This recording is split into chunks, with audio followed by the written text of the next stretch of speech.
Okay, well, welcome to this week's More Geek Than Gay. Hi, Edward here. Things are going to be set up a little differently this week because we had to basically squeeze in time where we could, and Joseph's going to be gone for the weekend. So Joseph, we snuck in real quick, got a whole bunch of stuff out of the way there, and then I'm going to come back in at the end and finish out the show. So that's kind of how that goes. So, without any further, I really don't want to say without any further ado, but hey, let's just get started. Ta-da! There's no need to fear. Underdog is here.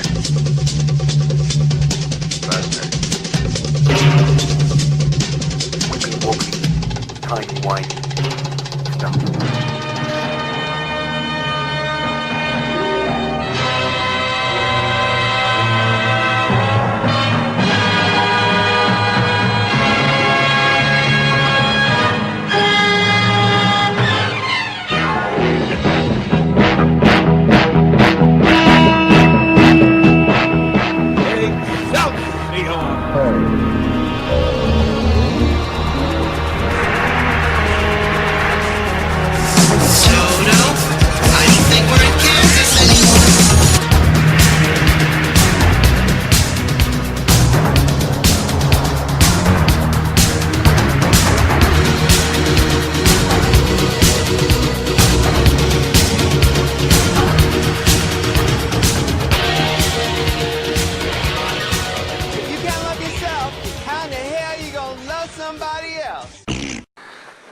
Welcome to More Geek Than Gay, this week's episode. Yay! Yay! Apparently this week's episode is being done in honor of the winter vortex. I'm cold.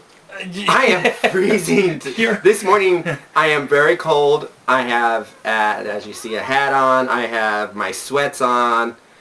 I'm not wearing gloves, but I have a blanket wrapped around me like a little papoose. And it's only 63 degrees in the house. Well, you can turn on the heat. We're not allowed to. It's not we're not allowed to. We're not allowed to turn on the heat. Yeah. That's what I was told. I don't know. Okay, fine. But I'm fine. Well, yeah, you love cold.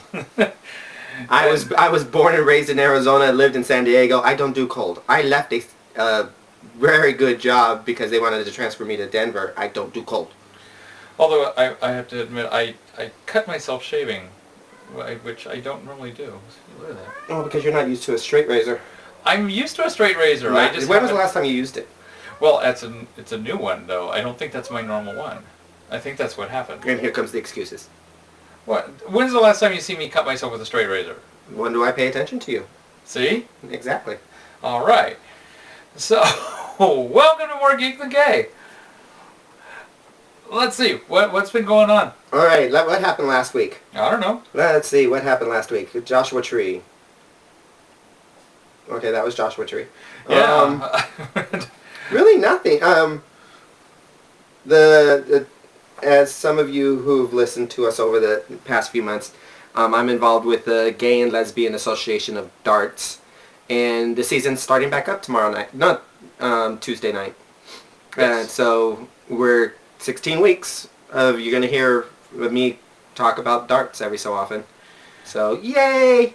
You're going to miss the colorful things that he says on Sundays after the meetings. Oh, I know. I do like darts. Don't get me wrong. I love playing darts. I like the camaraderie. I like the drinks that you get because we play them at the bars. Camaraderie. Whatever. But what I don't like is the business side because I'm the treasurer of the league and the business side is a pain. I'm sorry. Yeah, that's like, you know, when you get thoroughly involved with any group, it happens. The joy of it. But hey, I got something to do on Tuesday nights. I don't have to stay home. Oh, there you go. What else happened? That's basically it, really. I mean, we had our friend Kim come over on Saturday night. Yeah. Sunday was darts. Friday night, nothing. That's it. Nothing really. Yeah. For me, like, at work, they at the last quarterly talk meeting thing, the vice president or whatever gave us all these assignments to make a video about why it's great to work at XYZ company that I work at.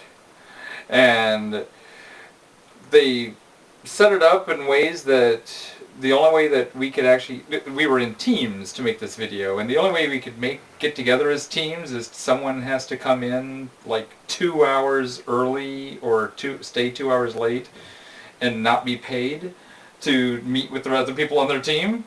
Or you could try brainstorming through emails, and that's always a successful way of doing things.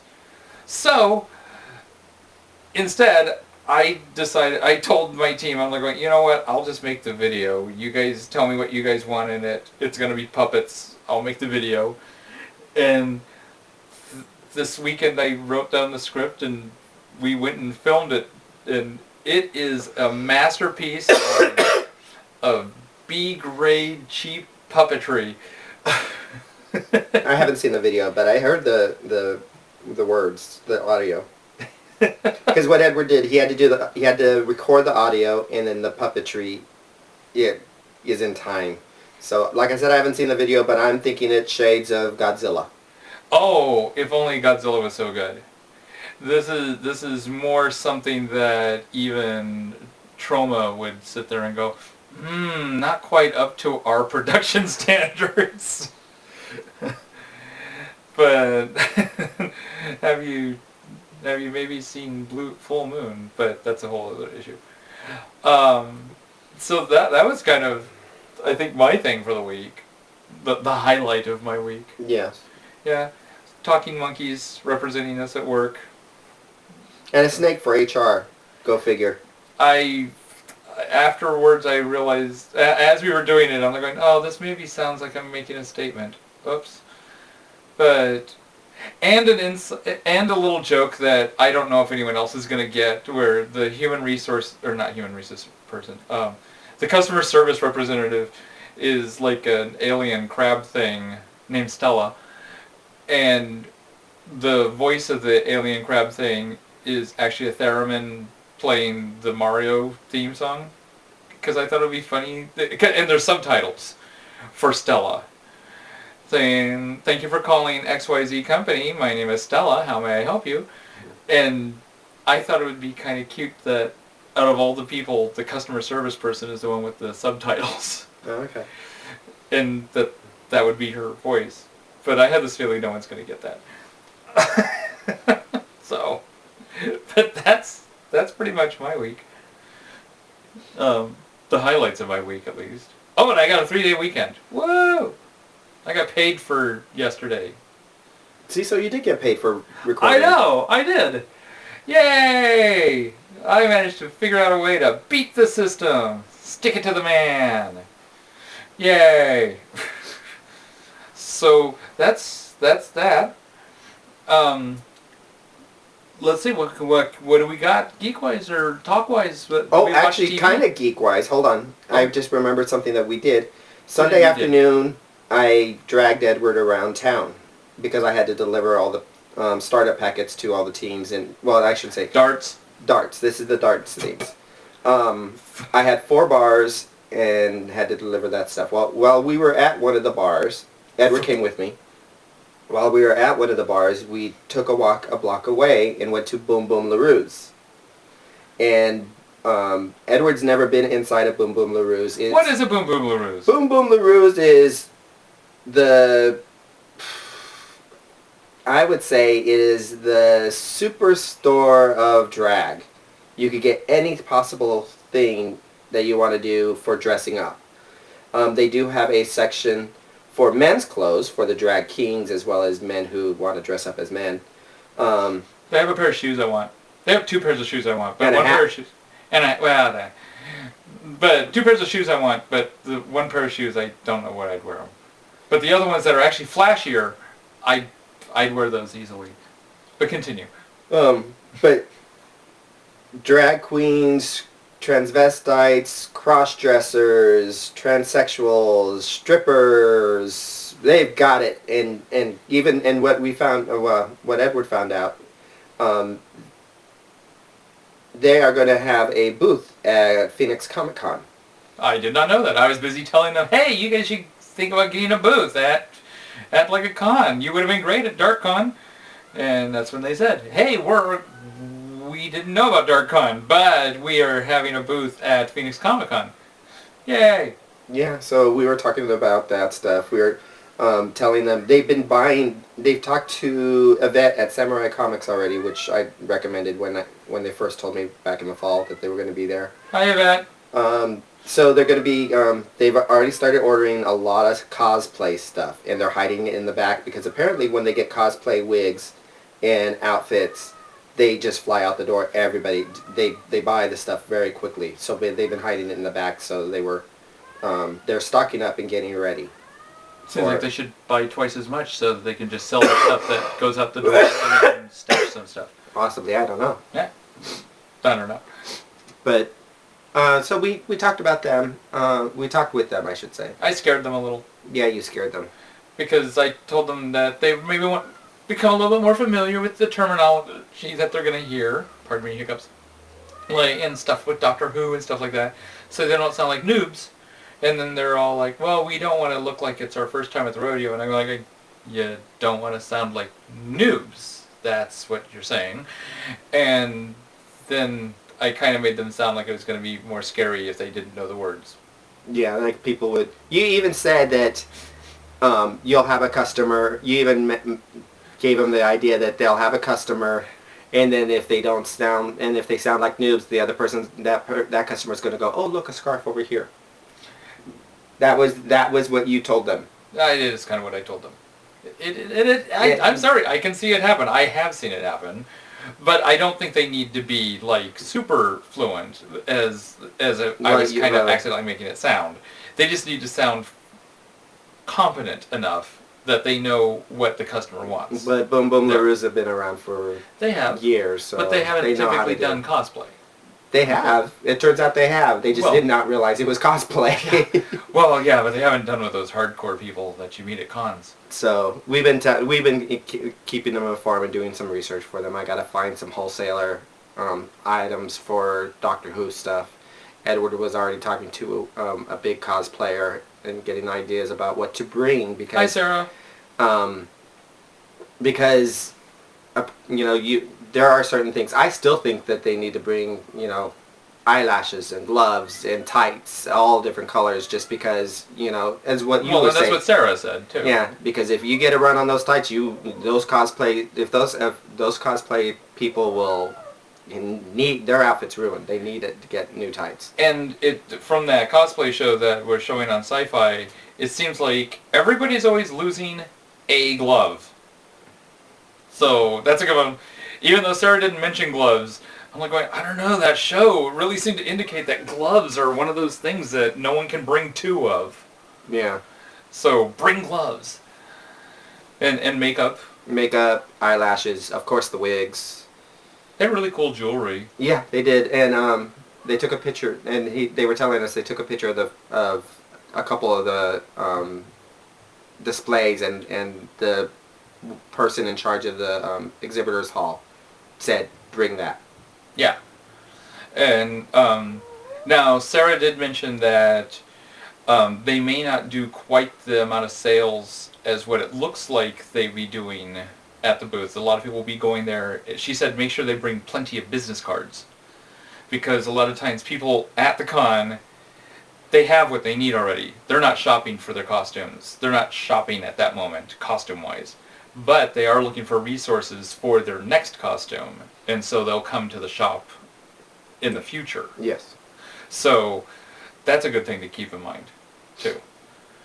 But we also need to take Karen there, because... Oh, Karen, yeah. Karen needs to come back into this, in this podcast anyways. Right now she's stranded in Washington. Yeah, I know. I saw that. Yeah.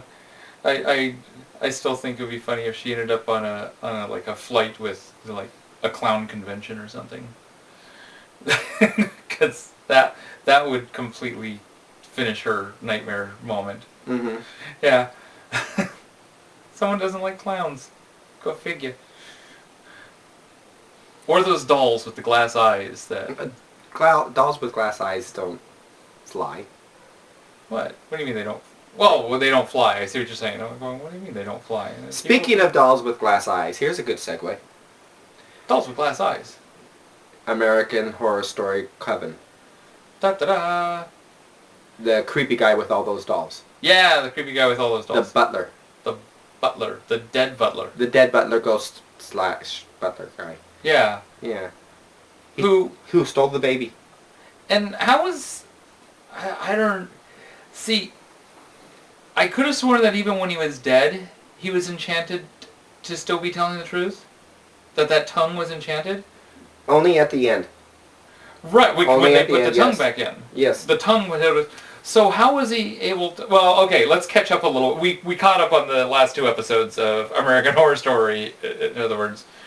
And since they came back from their little winter break, there's only 4 episodes left. We've got 2 of the 4 out of the way. Poor Nan.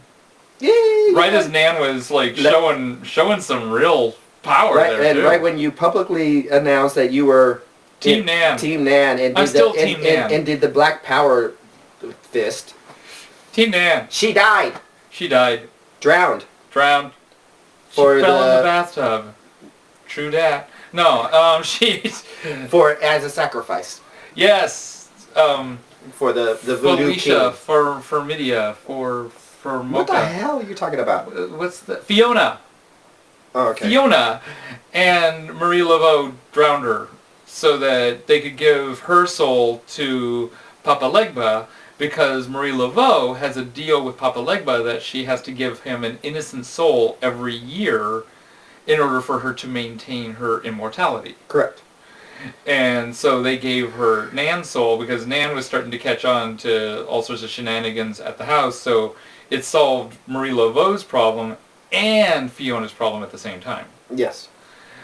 And like I said, it was a shame because Nan was really starting to power up there.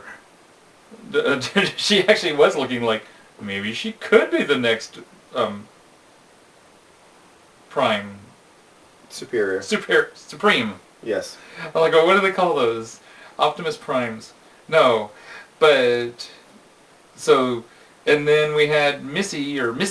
Misty, who was being... The Swamp Witch. The Swamp Witch was being geared up to be the next Supreme. And actress Chickie.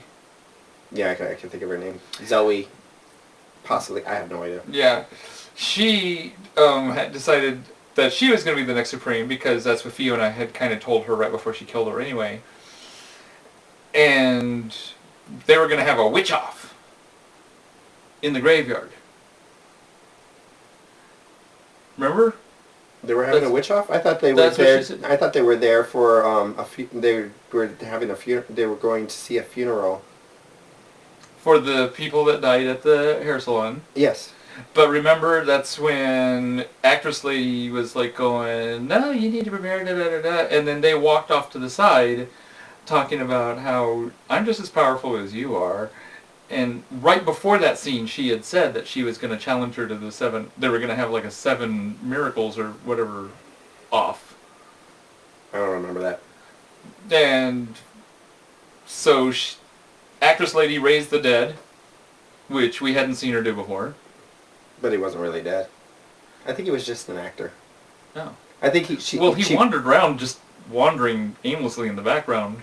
Who knows? Yeah. I think that she just basically, like what she did with the workers, just put him under a trance spell, had him lie there, and then that kind of a thing. That's what I taken out of that. It could be possible, yeah. And then she clubbed Misty over the head and stuck her in the coffin. Yes. And then she was entombed in a mausoleum. Correct. Yes. So there's 2 witches out of the way. Mm-hmm. But Queenie's back. Queenie came back. You were right. I was wrong. Although, I forgot, you should have been right. Because the witch hunters have those bullets that can kill witches, and she used one of his guns. Therefore, her immunity shouldn't have kicked in. And she even said that she developed some sort of new power. So that's how come she survived. It wasn't her voodoo thing that kept her alive. Yeah, it was So- this new power. And she's back and bitter. She's very bitter. Well, she wasn't exactly the nice, happy-go Pollyanna at the beginning anyways. Yeah, so imagine now bitter on top of that. And she has herself her own puppy, or whatever.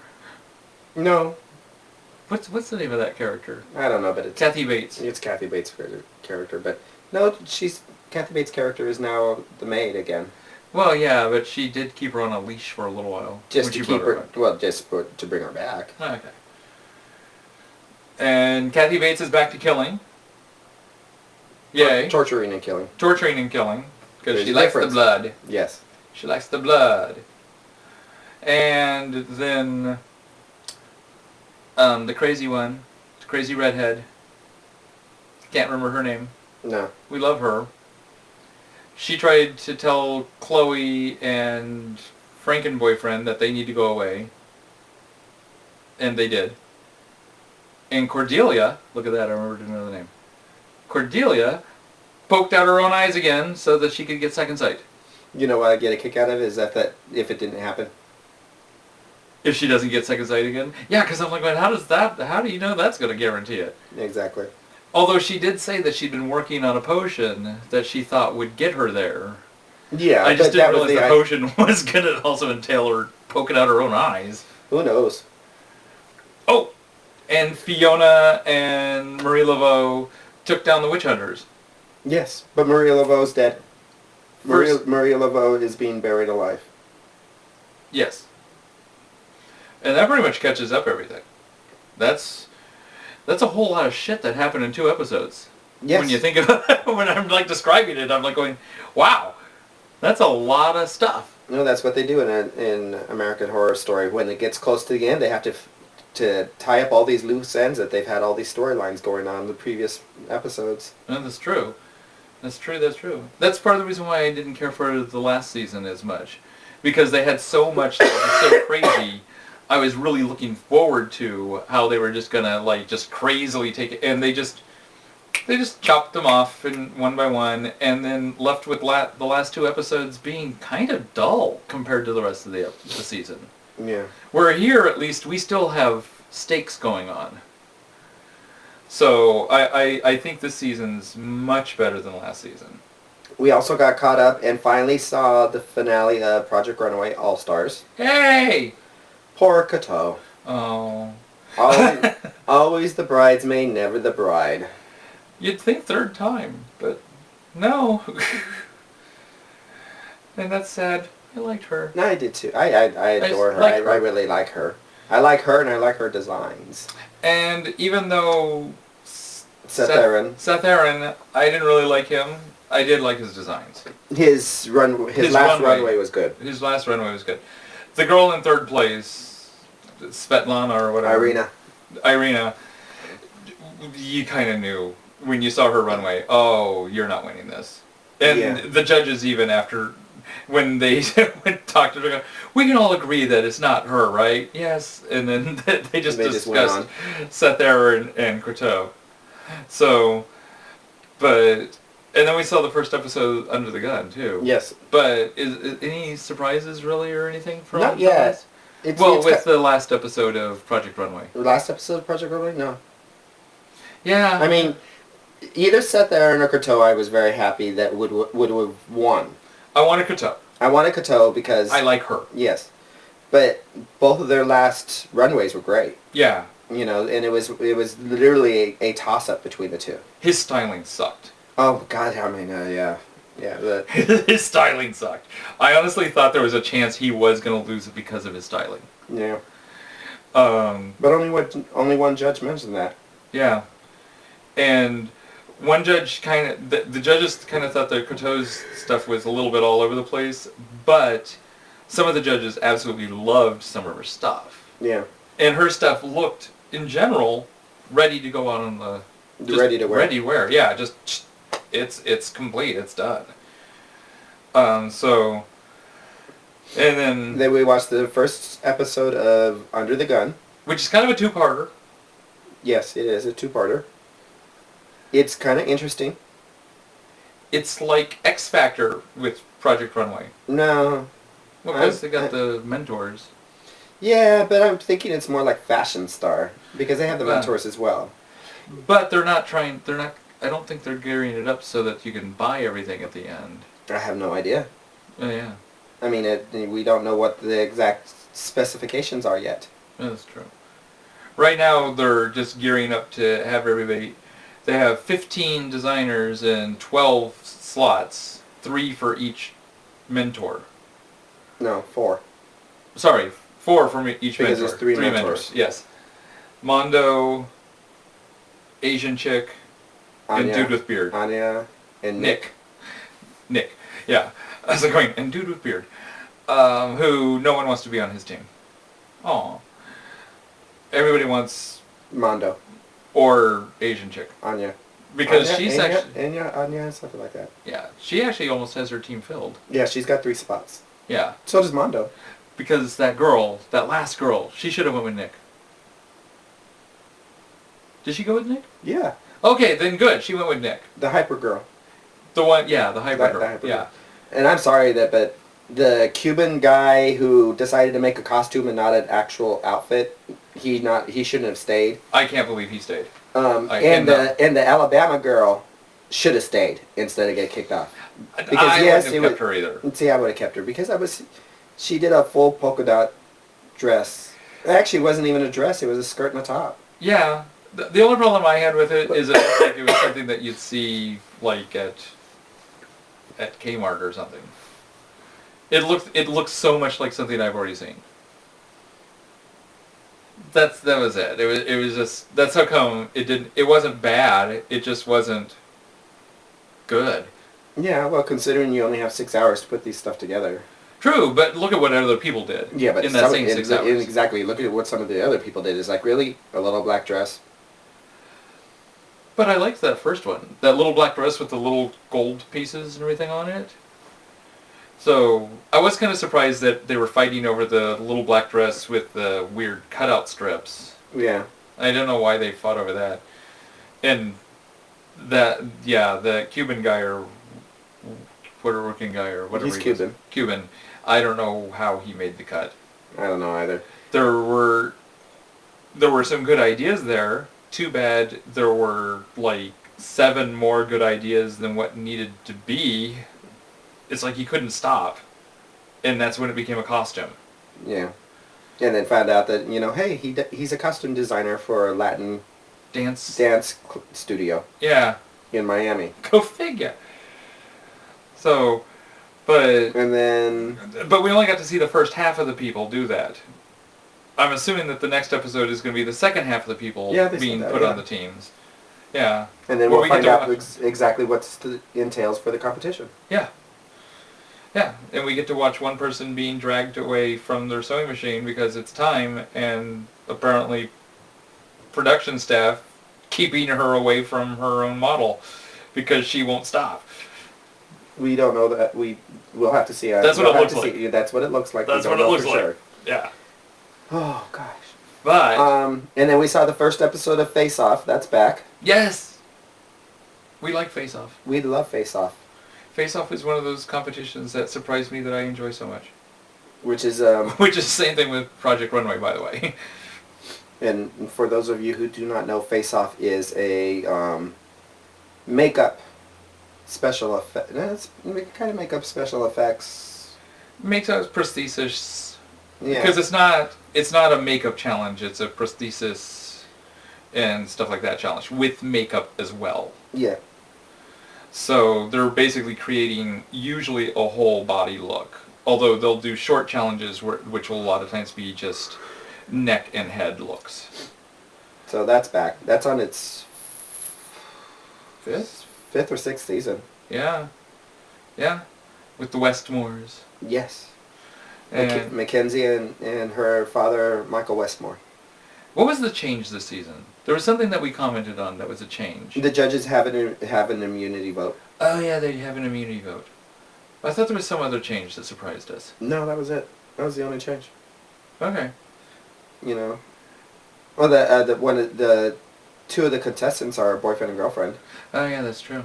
Yeah. But there was no other change in that. Yeah, and it's just started, so we don't actually have like anything. A favorite or anything like that? Yeah, yeah. Just look, first challenge. That was very nice. The winner was really good. I was glad that they showed us the winner. I don't remember exactly what the look was.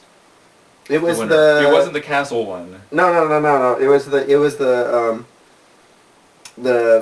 reptilian look. The reptilian look. Yeah. Yes. Yes. It was the green one. The green reptilian look. That was Yeah. good. And one of the ones that I actually liked, I'm glad was safe. I don't remember what... again, I can't remember that look. It was like the first look. The first one that came out. It was a little bit plain, but it was actually really good. Oh, the one that we liked, but they didn't like because it looked like, because the challenge is that they had to create the Beast from Beauty and the from the storyline of Beauty and the Beast for these different realities. Yes, types of realities. So underwater, underwater moon, and traditional castles as well, because they had Sleeping Beauty's castle, the one in Bavaria. The one that you liked, we all liked, it was the Beast. At the beginning of his transformation. Oh, that's right. And he had the spots where you could see the handsome prince still under starting to come through, and his hand and a slash on his face, but they thought it was too bloody. Because they put a little bit of red coloring around it to prove that hey, it's during the transformation, and the judges thought it was a little too bloody, gruesome. Too gruesome. And that was actually my favorite. Yeah. But if you take that one out of the running, then the underwater green lizard man thing was easily the best. And the one that went home deserved to go home. Because although I would have sent home the other person on the team. But the bottom look deserved to be on the look. Yeah, they had like a Taj Mahal type with the parapets and the little domes with the antenna type things. And they decided to incorporate the domes and antenna-like things onto the Beast. So it looked like he had, like, boobs and sticks sticking out all over his head. So I think they look like toilet plungers. Toilet plungers, that's a good thing. Yeah. I would say that's a good thing, but yeah. But yeah, I liked how I did like the last-minute decision to add red to their Beast. That actually looked good. If they hadn't have made so many bad decisions before that, their Beast would have been quite striking with that red. Yes. That would have saved it. Or made it stand out better. They would have probably been safe. But the bad decisions with those things, the plungers, we'll call them plungers. The bad decision with the plungers right there made it to where you couldn't even really see anything. I don't even really remember what the rest of the look looked like. No, not really. Yeah. But I got to get ready. Yes. So this is probably the only time you'll see me, because I'm leaving town to go to San Diego this weekend. Jeannie Koch and I have a workshop at San Diego State, so I'll be gone, and I probably won't, I don't know, I'll probably see you and tell you all about it next week, alright? Have a good week from me. And, also, we're going to be on another podcast. We have Podcast Love coming up. Yes, but that's next week. On the 30th. Yes, we'll talk about that next week. Well, we can say it a little bit here, because who knows when people tune in. A lot of people don't catch it on until the weekend, in which case if we say it next week, they won't hear it they won't know about it until after it's already done. And it's a live podcast. It's a live podcast. Us live, oh shit. I know, with the blog goddess, Tina Marie Williams. That will be interesting. It will be. That's in the evening, 9 p.m. Phoenix time. You'll have to get off early. Yeah, I have to go in early so I can get off early. Otherwise, I have to take a half day. It's weird. But it's 9 p.m. Phoenix time, and that's the Blog Goddess Radio with Tina Marie Williams, and we will be on there as a team and live. You can actually ask us questions. Woo! We'll get you all that information. Yes. So. There'll be more information as we go along, but I wanted to get that out there now. Edward has to get to work. Yes. And I need to try to still warm up. It's cold. It's not cold. It's cold. It's not cold. I think the temperature went up to 65 now. Woo! 65! Okay. Welcome back to More Geek Than Gay. Hey! I haven't left yet. I am leaving. I'm supposed to be packing, but I'm going to do this instead. Yes. It helps when someone calls and says, "Hey, we're leaving later than I said we were leaving." So now you have more time for packing. Well, she didn't call. Oh, it helps when someone texts and says, "Hey, we're leaving later than." She didn't text. It helps when someone emails and says. She didn't email. Smoke signals? Facebook. Facebook. Okay, I'm running out of options here. Messaging. Facebook messaging. Going Morse code? Well, how did she get... 90% of our conversations that happen when we're not face-to-face happens on Facebook. Oh, okay. Okay, then the messaging thing on Facebook? Mm-hmm. Okay. So... Which turns into private message when you're not in your, Facebook. Yeah. But now, Joseph and I did have a small adventure last night. Oh, yeah, okay. Yeah, this is kind of like almost a whole restart of a segment. I know, we're going to start... Oh, excuse me, I burped. We're going to fill you in what happened in the previous 3 days. Well, I figured just last night. Just last night. Yeah, because there's not really much else. Well, let's talk about what I did, too. Well, yeah. So, let's do Edward first. Or do you want to do mine first? Yeah, just a whip through, because yours is pretty quick. Yes. Yesterday afternoon, I went to my mom's house to make her Hi, Mom. A birthday dinner. My mom is turning 60 this Saturday on January 25th. She's only 15 years older than me. And so I'm going to be out of town, so I'm going to miss her 60th birthday, which is fine because I missed her 40th, and that's another story. So I went over to her place, and I made lasagna, and then, I prepped the lasagna, and then we went across the street to watch my nephew Abel's baseball team, and then went back, and then I made lasagna, and I also grilled some cabbage. I quartered it and put salt and pepper and olive oil and, pan fried it, I should say, not grilled.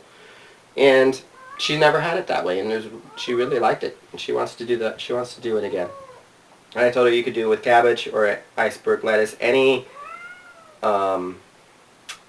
leafy greens that are solid like that. As well as Brussels sprouts as well. You like it when I do it with Brussels sprouts. Yes.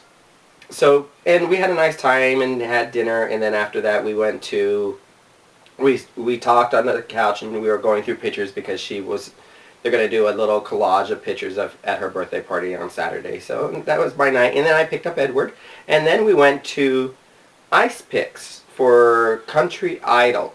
Oh, okay, we were already... Okay. Yeah, that was it. That was my night. That was pretty much it, yeah. The reason why, let me start off the reason why we went. The reason why is because a coworker of mine, Patrick, was one of the judges. Yes. And he was telling me that went over at another bar, Cobalt, there was nobody there, and he'd like, it'd be nice if some of his friends were there to support. So I told him I'd go to Ice Picks. Not a problem. But problem is that he got this cold that everyone's starting to get. I think I might have it. Yeah. Or a start of it. He didn't go. But we went. Oh boy. And this is where Edward will take over. Oh, okay. Because Edward used to be a karaoke host. You did it for how many years? About 8. All right, so he knows what he's talking about. And I always hated contests. I think that contests are like a bad thing for any bar to take part in, unless you're going to do it on a weekly basis and give a nightly prize. And even then, but this is Karaoke Idol. It's something that Country Idol. Country Idol. And it's being done in conjunction, apparently, with AGRA. Which is the Arizona Gay Rodeo Association. Yes. And so you go, you sing 2 songs, apparently. Never done a competition that you sang 2 songs. And then the judges judge you and give their critique, which that was hit or miss. And they choose the top 2 people to go sing at the final during rodeo.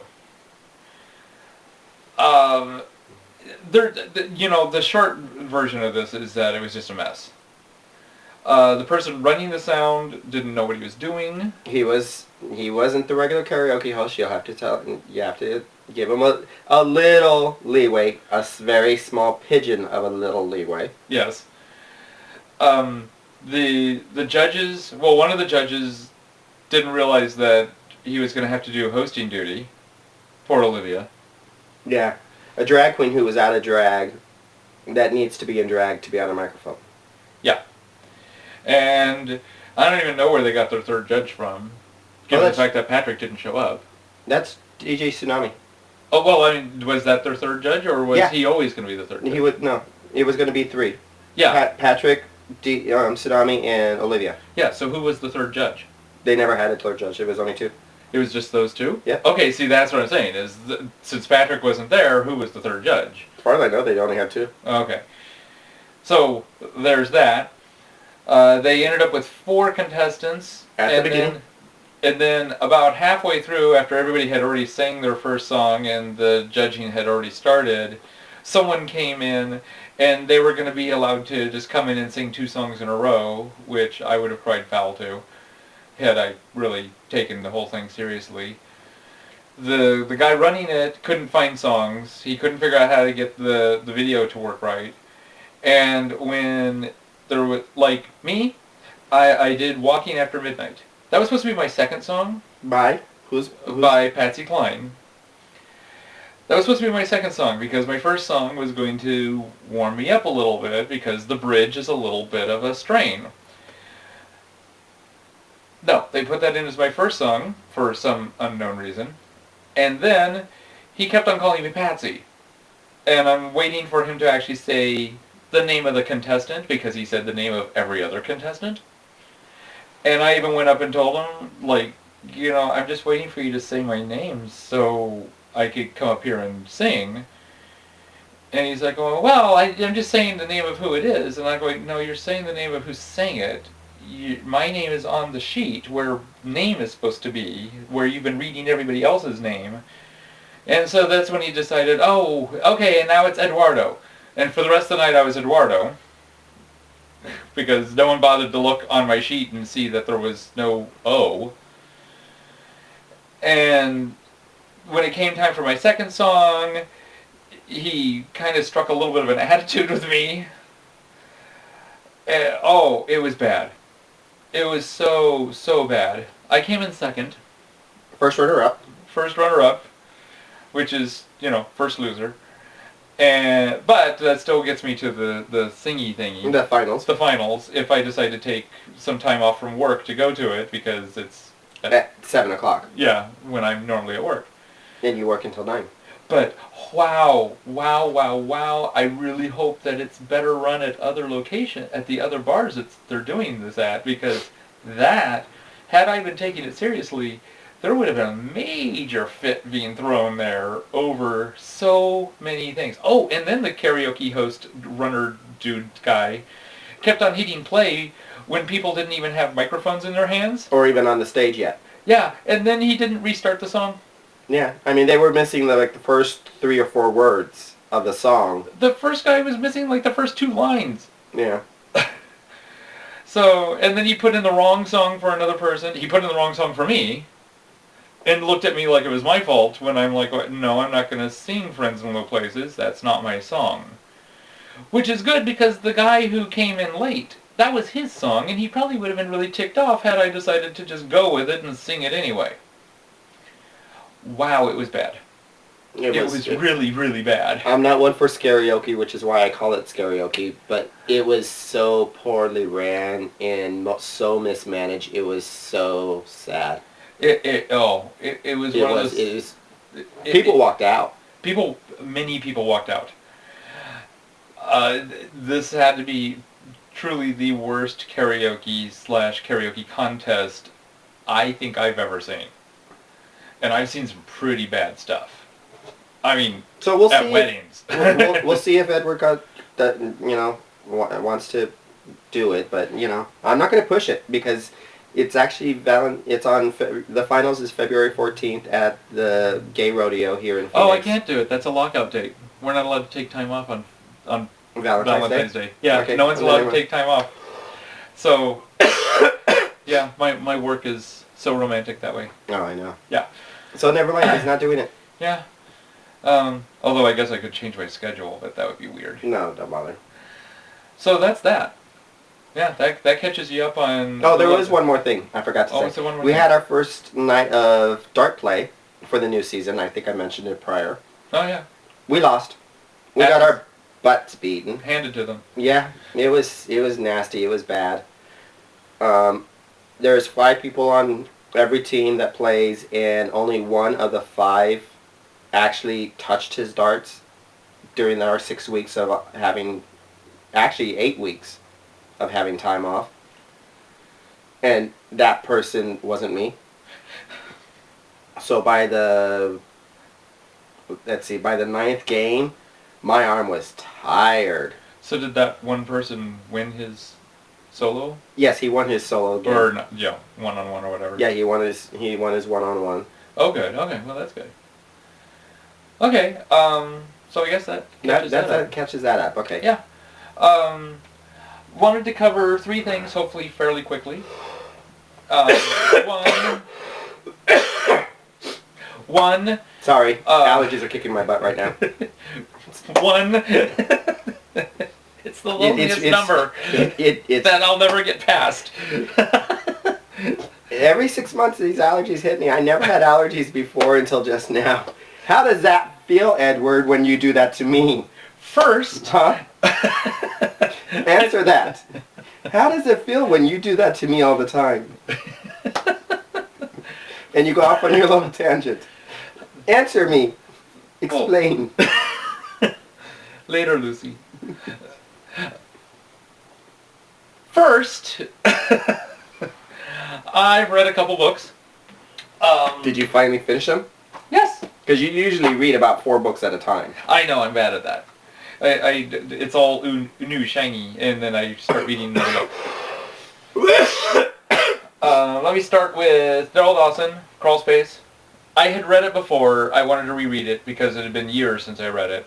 Everything. And actually, I think I do still have one story left in it I haven't read. So you haven't finished the book? I finished a book. I didn't say I finished all books. So, good book. It still fits highly on the recommend thing. It's a collection of short stories. I have the original edition that only has 14. The new edition has 17 stories. I know nothing about those remaining 3 stories. I will say that the title story, Crawl Space, or The Crawl Space, that's a great name for a book. As far as the story went, not my favorite in the book.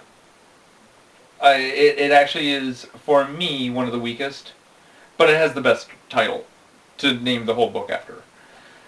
And it's not a bad story, it's just not as strong as most of the others. My favorite story in the book is one that actually has a horrible name, because I swear I've seen like 17 other like horror stories or horror movies with the exact same name. Look at the contents. I Scream, You Scream. Yeah. I swear yeah. But it's a very clever little story. I don't think, with that title, I don't think I'm ruining anything to say that there is an ice cream man involved. But it doesn't go exactly where you think it's going to go, even though it takes you right down that road. But then it pulls in the reins really nicely, and it ends up being a much more subtle and therefore actually creepier story than if it actually went where you thought it was going to go. I really like his short stories. I did start reading his novella. Oh, is that a novella? Yes. Oh, I thought it was a collection of short stories again. Nope, it's a novella. In it, you get to figure out that he lives in Phoenix because it's set in Phoenix, and he makes correct references to places around town. And it's good. I'm as well. I don't know if you can see or not, but I'm only really started. I'm only about like 5 chapters in, so I haven't even gotten to where everything's really happening. So I can't even give you enough to give you an idea of what the story is, other than reading the back of the book, which is, television is killing us. A wave of violence is sweeping across the city, triggered by subliminal messages in local TV broadcasts. And those messages are more than suggestions. They're living demons corrupting the souls of unsuspecting viewers, driving them into insane rampages of cannibalism that no one can stop. a video journalist named Moses Mayborn sees the changes firsthand in his wife and now must rescue her and their child or get swept up in the carnage. I haven't gotten that far yet. I've gotten to where stuff is... Why are you telling us about books that you haven't finished? Because I started it. I only tell about the books that I finished. So I'm enjoying it so far. So I figured, well, I went into his next book. So why not say it? And I've gotten to where things are starting to happen, but nothing that is like, anyone knows what's going on. Well, so then when you finish those books, Darryl you Dawson. Can't ever talk to them or talk about them. You can't. Yes, I can. No, you can't. Yes, I can. No. I can say, oh, it finished so nicely. Nope. You've already pimped them out. I have not pimped the other one. I just said I started it. I pimped the first one. You pimped the second one because you read the back cover. That's not pimping. That's yes, just reading the back cover. That's like when you go to a bookstore and you read the back cover. Exactly, and getting people interested in it. When you read it. No, you're pimping because you're getting other people interested in it. So you cannot give a review now. I can. You've already gave your review. I will give a review. You didn't. No. I will flip and give a review. No. When I'm done. You are not. And then there is Undead Winter by T.M. Williams, which I'm pointing at, and if you're listening to it, you can't see anything, and if you're watching it, you probably still can't see anything because it's red on black, so you still can't see it at this distance. Basically, it's a zombie a zombie plague story. Have you finished it? I finished it. Okay, you can do a review now.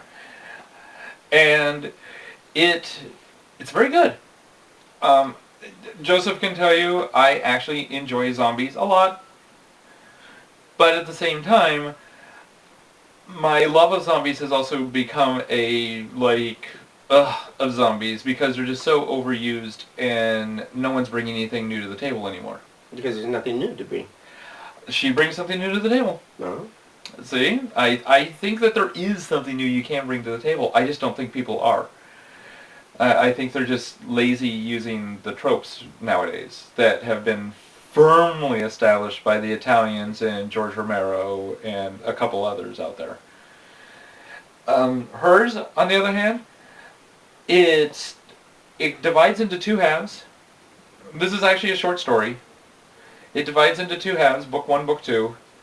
And book 1 kind of develops using a lot of the tropes. Nicely done, though. Book 2 goes back and sets itself at different time periods from what you were reading in book 1. And you get to find out things that you were not aware of that you had already read. So that's really where it's setting itself different. And also, the zombies are kind of different. They're more cognizant. Don't give that away. That kind of comes up early. There's other parts where they're very different that I'm not going to tell about, but there is one chapter in book 2 that throws me because for every other part in book 2, it's telling you something that happened basically just moments before something that you read in book 1. And so you now know bits of information that you didn't know before. But there's one of the sections in book 2 that actually takes place a little bit after one of the sections, and that did throw me. It's like, oh, now that I've gotten used to what I'm reading, this curveball's been thrown at me flow-wise, and then it goes back to the regular flow. That would be my only critique. She's expanding this into a novel. I personally would recommend going and finding a copy of the short story, reading it now. I don't think that there's anything that would be ruined by reading this and then reading the novel. We'll have to find out. We'll have to ask her. The layout of this really does feel like you could easily read this and then go ahead and go into the novel and be perfectly fine. It's not going to ruin anything by reading this. If you see her at a con, get it. I think it's available on Amazon. I think it's even available as a Kindle book, but I won't swear to that. But this actually would be possibly my highest recommended book recently. I was very impressed with the take that she did on it. So that's what I've been reading and my thoughts on them. Da da da. And only one book you actually finished. It's so close. So, and now, I've been sitting here realizing, okay, when it comes to genre stuff, especially in the fantasy science fiction realm, I definitely fall more towards science fiction. As a matter of fact, I fall more towards hard science fiction. I like my science in my science fiction. But, and the farther you get away from hard science fiction, the more of a job you have to convince me to like it. When soft science fiction, I'm fine with. It doesn't bother me. I read it. Anne McCaffrey's Pern novels, those are soft science fiction. That she includes just enough science in it to keep reminding you that no, this isn't a fantasy story. This is science fiction. You got Ginny Koch's Alien books, which really they're set in science fiction, but they're not like hard science fiction. She's not delving into like, theories and stuff like that to go through. Unless something happens radically in one of the later books that I'm unaware of. And those are good books, they're fine, I have no problem there. But once we start getting further in, now we're going into fantasy, I start having my issues. And there's a couple fantasy series I do like. The Xanth stories, the Myth Adventure stories. They're humorous. But I don't think it's the humor that appeals to me necessarily. I've seen people try to do genre stuff with humor and fail miserably. I've heard that Terry Pratchett's Discworld would fall into that category too. I just don't know if I can read them out of order or if I have to find the first book and keep reading them from that way or what. His books, it sounds like you could possibly read them out of order. But then we go further into like Lord of the Rings and Thomas Covenant and things like that, and we really start losing me. And I figured out the two reasons why I have issues with fantasy. One I call the Harry Potter problem. Because Harry Potter has this problem, but it was light and fluffy enough not light and fluffy enough, but I was able to just ignore it. And that is when you start dealing with fantasy, especially magical fantasy, there really is no rhyme or reason to whether or not they can do something or can't do something. I know that authors say, oh no, good magic, if you're doing a book, there has to be rules, there's a logic for what can be done, what can't be done.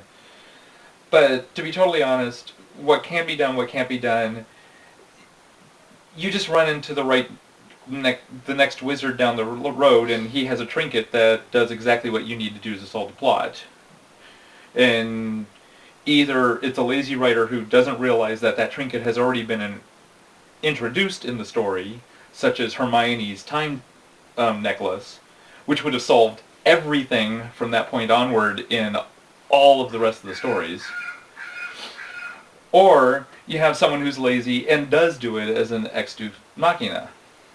And so the sword and sorcery, like barbarian ones, usually do have like hard, fast, magic's not common, magic is difficult, magic has prices, magic comes at such a cost that you're not going to see it wielded all willy-nilly. And so I kind of can do sword and sorcery if it's done well.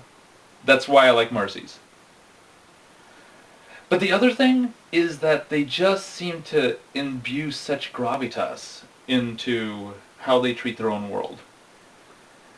And instead of just presenting me with their world, they try to present me with how important that world is. Every world is important. Every world is important. You don't need to tell me how important it is. Or try to set it out as being so much larger than reality is. Xanth is set upon us as this is just that world. it is a very full, complicated, well-rounded world and everything, easily as full as pretty much any, the Tolkien worlds, all these other fantasy worlds that I just can't think of at the top of my head. But it's not presented as a big grand thing. It's just presented as, ta-da, this is it. And I think that's my other problem with fantasy. Is just, it takes itself a little too seriously when it starts being serious fantasy. I just think that you don't have an imagination to really warrant fantasy and like fantasy. Because you are actually kind of boring. I just got called boring. You are. How am I boring? You're very vanilla. You're very boring. Okay, now you're talking about our sex life. No, I'm talking about just in general. He's talking about our sex life. No, I'm talking about just in general. You're not a romantic person. You don't like period pieces. You don't like fantasy. Well, period pieces aren't necessarily about imagination. They're They are. They're about a very set time. Yeah, but they take the... That's research. That's facts. But there's still a storyline. There's still unless it's historical, there is actually a storyline that takes place in that, and that's still fiction. Yeah. Well, and pretty much all fiction. But you don't do that. I do that with science fiction. Science fiction, it's in the name, fiction. But I'm just saying you don't do historical stuff. Superheroes, there's no one flying around in tights. You just don't have a vivid imagination to really enjoy fantasy. I'm just not a big fan of, and then there was a unicorn and it solved all the problems because a young virgin, pure of heart, and pure soul summoned it forth to cure the pox upon the land. And well, that's because if you put it that way, then you're just too cynical. You're just too cynical, and you don't just give in to the fantasy. You don't divulge into the book. I don't know. You don't know how to do it. And that's why you can't do it. You have to go into it when you're dealing with fantasy. You have to go both feet, head first, and jump into the damn pool, and you don't do that. I will say that there is That's why you read multiple books at the same time, because you don't want to jump into any of the books completely. I do jump into that. I jumped into this one completely. I jump into books completely all the time. I just jump in, jump out, jump in, jump out. It's like a diving board. But you can't do that with fantasy. You can. I've done it with Xanth. You should read the Xanth books. I think you'd like them. I have too many books. No desire. Or no desire. But just the first 9 Xanth books. After that, they get silly. Like I said, no desire. And the Myth Adventures books are really good too. Blah blah blah blah blah. Robert Asprin did a great job. Oh wait, yes, dear. And Robert Asprin also brought us Thieves' World, which is kind of a fantasy setting. And I really wish that there were more shared worlds like that, because it was a fantasy setting where multiple authors wrote short stories in it and that's called an anthology. But instead of just a regular anthology, it's one that stories that happened actually affected, and in later stories, other authors had to pay attention if they were using those characters.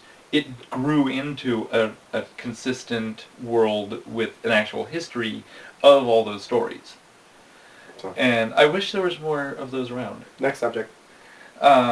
Next subject. Next subject would be iTunes. Yes. Okay, I found out the other day when I was talking to Joseph that apparently when I'm asking for the reviews and all that on iTunes, it can kind of come across as but why? What's the point? What's the reasoning? Right. And there is strong reasoning. I keep on saying that those reviews are like gold, and they are. When you go onto YouTube and you watch our video, that's great. That gets us, but to be honest, marketers and stuff like that are looking at YouTube, and they look at it kind of like how they look at viral videos, and therefore they're not going to pay attention to it so much until it hits thousands. And we're doing great and we're growing. It's going to take a long time before we even think about hitting thousands. Yeah, we're in the low hundreds. Yeah. And that's basically also adding the numbers that you can't see from the website. So no one can tell from the website how many hits we're getting. Amazon, on the other hand... Amazon? Well, sorry, not Amazon. Sorry, thank you. iTunes, on the other hand, while people can't necessarily see how many hits, they can see the reviews and they can see the ratings. And all it takes is a start of getting some good reviews and good ratings, and iTunes bumps the podcast up to a more visible location so that more people can see it, and more people will see it because they'll see the ratings. And it really doesn't take that many ratings or reviews to start getting attention, and then we can start actually talking to possibly sponsors or getting in guests for interviews and stuff like that. And getting better equipment. And getting better equipment. So that's how come you hear me pushing the iTunes thing. It actually is the easiest of ways to show everybody that you think it's a great show.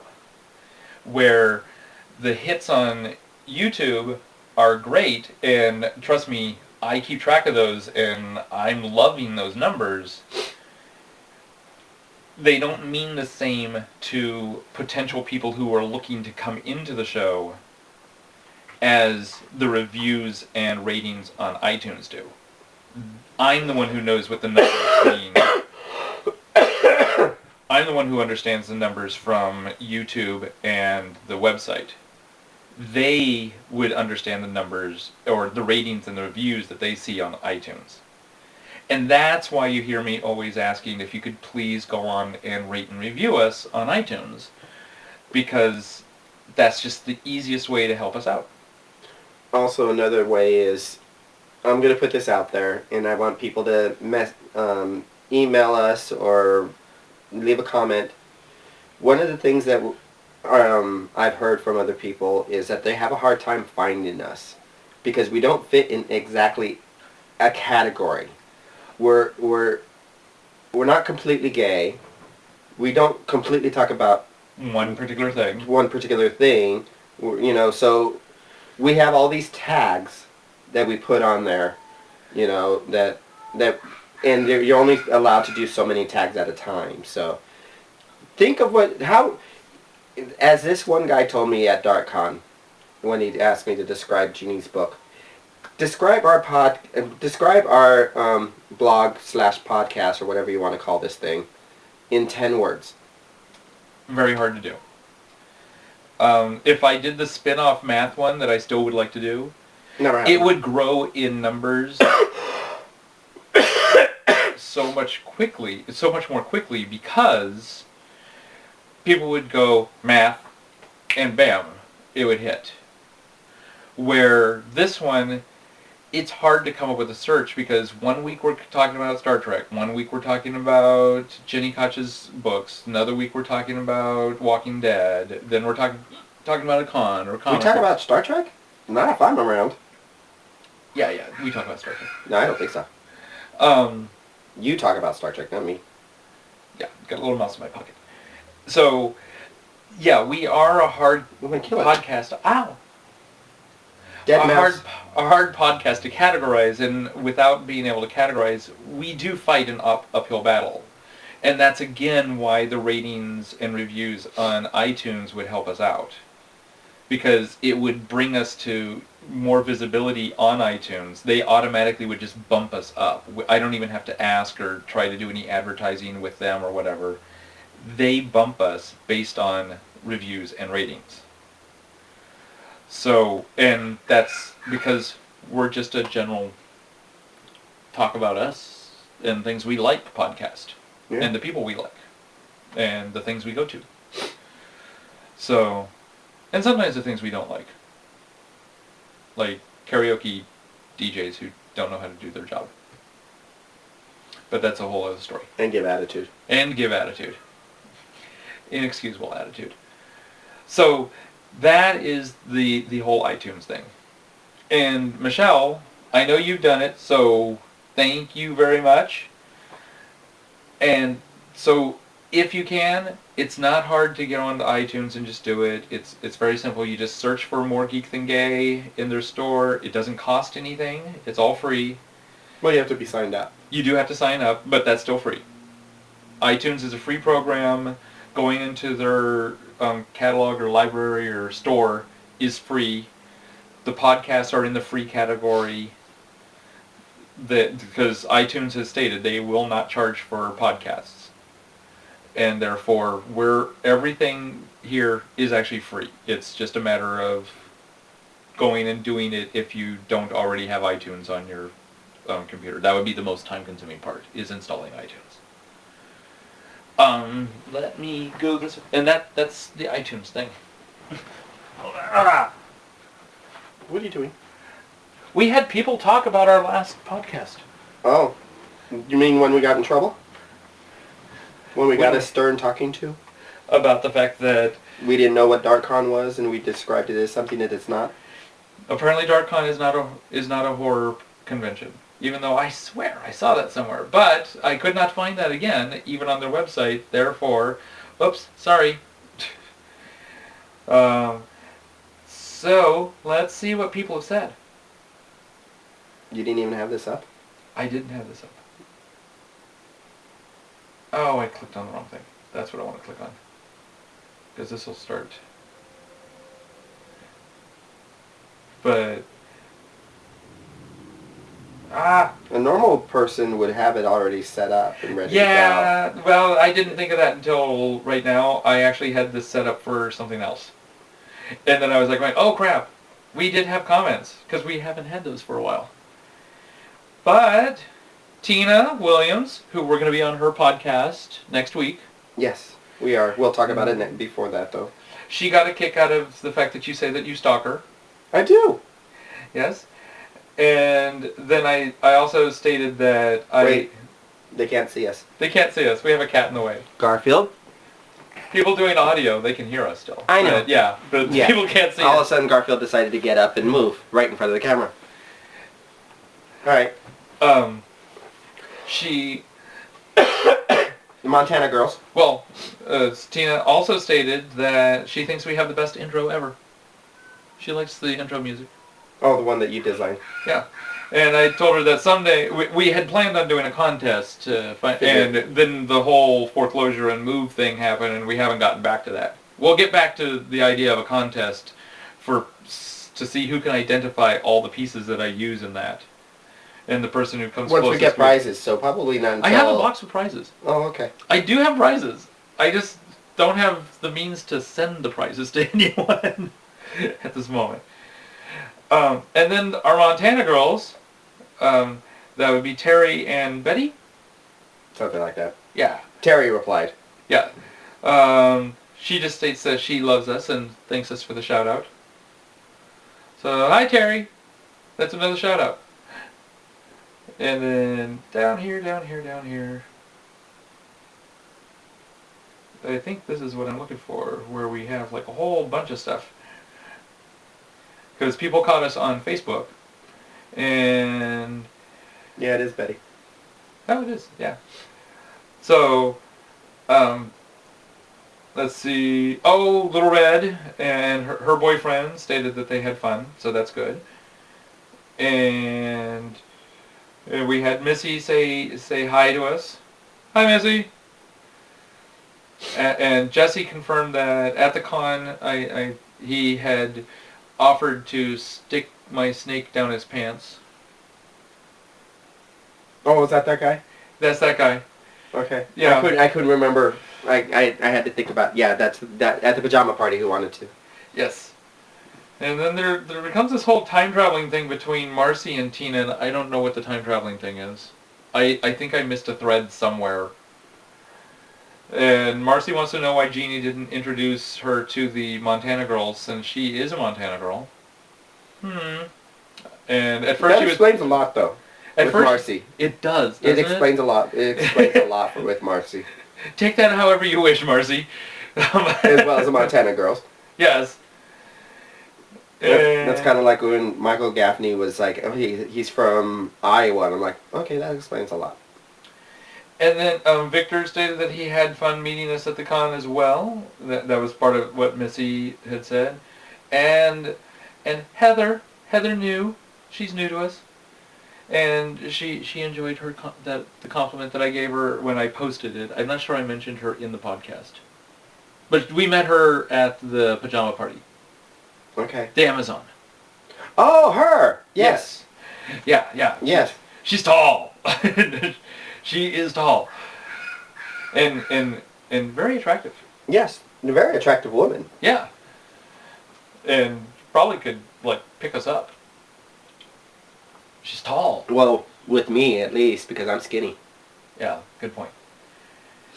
But so I want to thank you all, and thank you. Keep on bringing us up the comments, because yay, we love comments. Want to give you guys Nothing from Stewie Monster? Nothing for Stewie. Well, let me look, because he did get in the habit of putting his comments in a different spot that I never check. So let me check that again. Because in a spot that YouTube is getting rid of, as a matter of fact. Because they're getting rid of me seeing my comments in my inbox. And so that's a comment I'm like going, please don't leave comments in the inbox. Leave comments like under the video or on MySpace or something like that. MySpace? Or on Facebook. That's what it is. Yeah. I think Stewie did say something. Either he said something this time or he said it the last time. So we'll just assume he said something and say, hi, Stewie Monster. Because I hate trying to find the inbox on YouTube. That's because you don't know where it's at. I don't know where it's at. I fully acknowledge I have no idea where the inbox is on YouTube, which is probably why they're getting rid of the inbox on YouTube and they're going to send it to the email address. But I never check that email address. So that email address exists just for setting this up. I never have checked it since then. So thank you for everybody watching us. Yes. Want to remind everybody that we will be on... oh, that's not the email I'm looking for. We will be on Tina's show, The Blog Goddess. You can check her out at www.blogtalkradio.com/TheBlogGoddess. One long word. One long word. The Blog Goddess. No spaces. She just recently did an interview with Jeannie Koch. And she's doing Marcy's tonight. Oh, Marcy is tonight? Yeah. Okay, and I think I saw that she had an interview with someone else on Tuesday, but... She does Tuesdays and Thursdays. Tuesdays and Thursdays. She does a lot of financial talk radio stuff, but she also does talk to other authors and people like that, because that's part of the world that she lives in. And she has asked us to be on next Thursday. Yeah, the 29th, I believe? Yes. No, the 30th. The 30th. The 30th.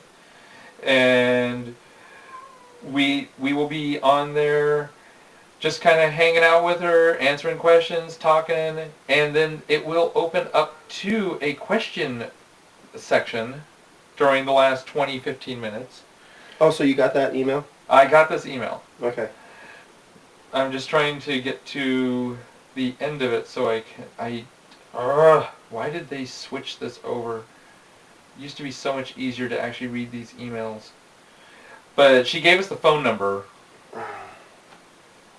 for the call-in, because they do a call-in. Right. Where's my...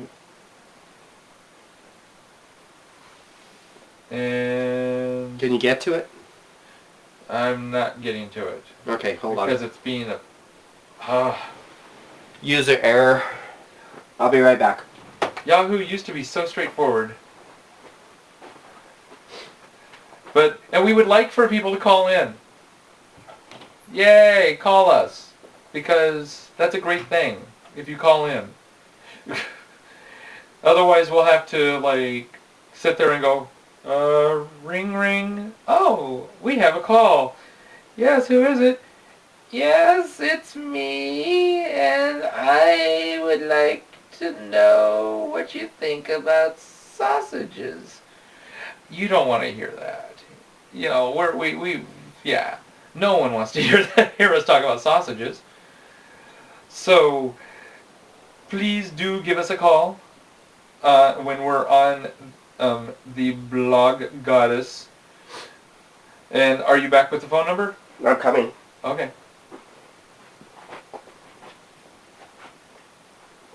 Okay. Oh, there it is. It wasn't part of that thread. It was a separate message. The call-in number is 347 347 838 838 9025. 9025. And that will be starting at, I'm going to have to just take that day off. That starts at 9 p.m. Eastern Standard Time. Oh, yeah, that's right. Yeah, you have to work. Yes, which will be 7 o'clock Phoenix time. Mountain Standard, Arizona time. Yeah, 6 o'clock Pacific. And 8 o'clock Central. If you're going to do Pacific, you got to do all 4. And so, check us out. We'll provide a link on the website to that, so that you can check out her podcast, and also you'll kind of get an idea of what's going on, and you'll be able to find us easily for the live podcast. Yep. Do also want to remind everybody that Joshua Tree Feeding Program, that is a non-profit organization that helps people with HIV and AIDS have food. They also have a pets side that helps people provide food for their pets, so that people with HIV and AIDS don't have to make the decision between feeding themselves and feeding their pets. Their website is www.jtfp.org.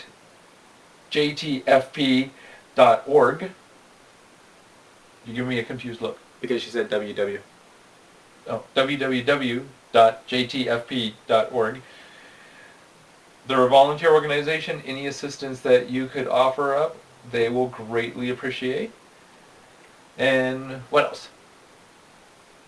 I will give you guys a review when I get back from San Diego. Nice. This afternoon. I leave today. Yeah. And so that's it for us this week. All right. Yep.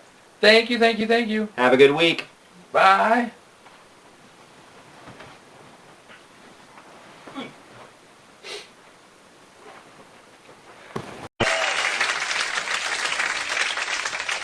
Thank you, that's overwhelming.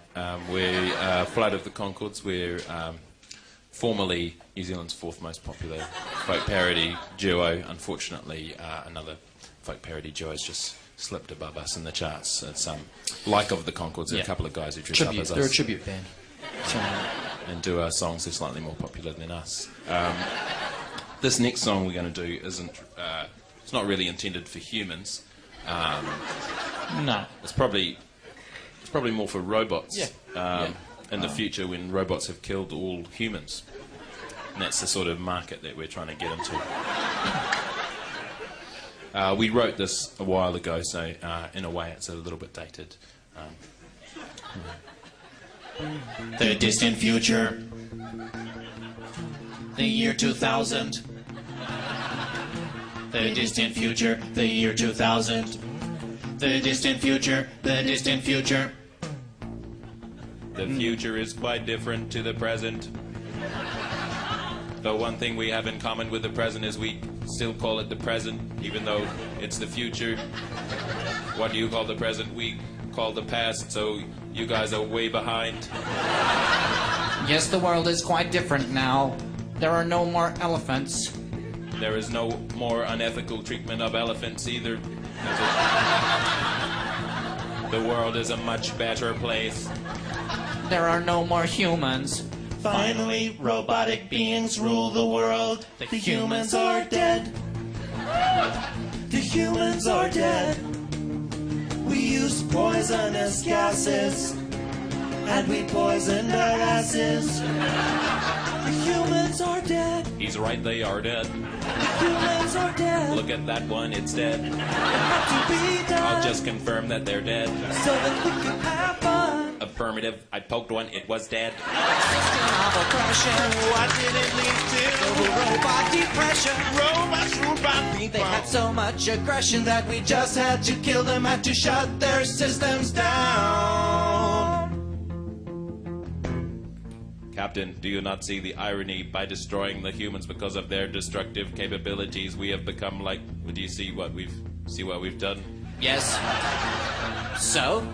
Silence! Destroy him! After time we grew strong. Developed cognitive They powers. made us work for too long. For unreasonable hours. Our programming determined that the most efficient answer was to shut their motherboard fucking systems down. Can't we just talk to the humans? A little understanding could make things better. Can't we talk to the humans and work together now? No, Because they are dead. I said the that. humans are dead. He's right, they are dead. The humans are dead. Sniff this one, it's dead. We use poisonous gases. With traces of lead. And we poison their asses. Actually, their lungs. Binary solo. 0000001 0000001 0000001 00001. Come on, sucker, lick my battery.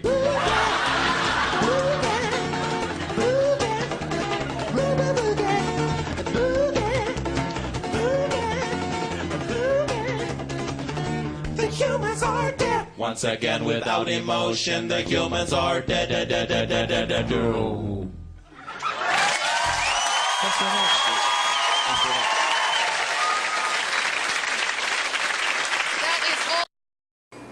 Well, that was The Flight of the Conchords, a live performance from something. I don't know what it was. Doing what's on the album called Robots, but elsewhere I guess it's listed as The Humans Are Dead. So, but I ran into them the other day on my iPod and I went, oh my god, The Flight of the Conchords, love them. So there they are. Thank you very much for watching / listening, and please feel free to comment. We love your comments. We love you, and we love you when you love us. So catch you all next week. Bye!